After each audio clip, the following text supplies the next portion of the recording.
what is this? And where my thumb was, I felt a lump. And every week I was just getting hit over and over again, especially for those first 12 weeks. You are going to chemo on a weekly basis and experiencing this roller coaster of the highs and lows of what that means. I, Mataya Dade, am cancer-free. Well, that's good to hear. Around 10% of new breast cancer cases are found in younger women. Mataya Dade is a professional dancer who was diagnosed with triple-negative breast cancer at just 30 years old. She's a proud survivor who is starting a podcast to support others, and she's here to tell us about her journey. Thank you so much for being with us. Thanks you for walked in having and I me. said, oh, well, she's a supermodel too.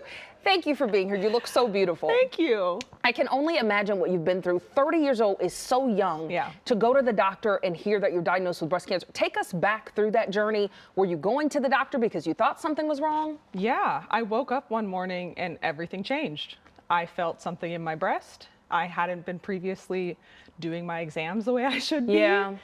And that was a Thursday, and by that next Wednesday, I had a cancer diagnosis. Oh it was my- very quick. Yeah, and I'm sure shocking and very scary. What were Yeah. your initial thoughts? That my life was over. Yeah. That I wasn't going to be able to make it into having children, to be there for my family, that I wasn't going to be able to achieve my big dreams. And honestly, luckily, there's been such intense advancements in cancer, and especially with triple negative breast cancer is what I had, that's just not the case. A lot of us, especially young adults who typically get the most aggressive cancers, are now surviving and living very full lives after with just a little added support. There you go. No, it's really amazing to see. We need those advancements. Yeah. You were saying you weren't doing your screenings regularly. A lot of people don't, especially in this age group, because we feel like, oh, we're young and this doesn't apply to us. But we're hearing more and more cases in younger women, which is very alarming. Yes, and also women with dense breasts.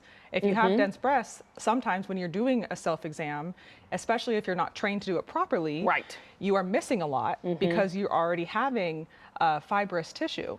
So that really opened my eyes to the kind of vigilance that young adults need to have. Absolutely. And you had a family history of breast cancer? My biological grandmother died when she was 36. Oh, wow. But that was before my time. Yeah. So that wasn't often talked about in my family. And I think that because that wasn't brought into my doctor's appointments quite as much, because it wasn't brought up, I wasn't screened early. Yeah. And then by the time I was screened at 30, I wasn't being screened preventatively. I was being screened for a diagnosis. Right. And you're cancer-free now. I am. Oh, my goodness. Thank goodness. We are so happy to hear that. Me too. I love that you're sharing your journey, because I think sometimes when people go through really difficult things like this, which is fair enough, you just want to survive it and move on with your life. What made you want to share your story, though?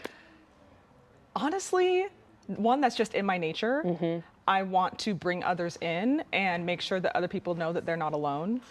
I felt very isolated, and especially as a creative and a dancer and just someone who was very social, I wanted to give back in a way that felt native to me. And for me, that is creating something that is artful, but that is also really personal and impactful, that I can share and open up with other people who are feeling the same way that I am, especially in survivorship, because that's something that no one really prepares us for. They just kind of like, ring the bell, you're done. Right. Congrats. Right. You're And- cancer-free. Yeah, and there's so many parts of your life, I'm There's sure, so that many. are forever changed. Your perspectives change. What are some of those stories you want to share with other young women diagnosed? Oh, wow.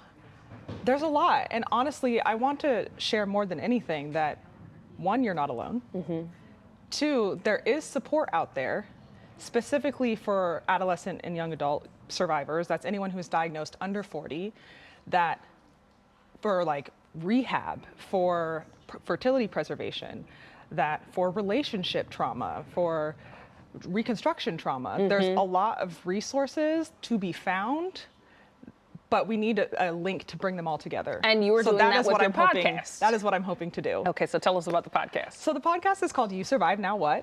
And it is aiming to form a community of cancer survivors, mostly geared to adolescent and young adults, but really catered to everyone, and also survivors of trauma, to create a safe space, and also like something that is not clinical. Something where we can talk about our real life experiences and have a little bit of morbid humor, because honestly, I thrive off of that now. Yeah, a lot of us survive dark times through humor, you know, I totally get that.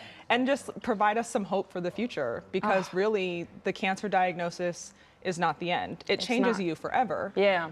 But it is not the end. Very important message, Mataya. It is so good to see you sitting here thriving, looking amazing. The podcast, I'm sure, is going to be great. Thank you for sharing your story with us. Thank you so much. And thank you on for your having me. podcast as well, of course.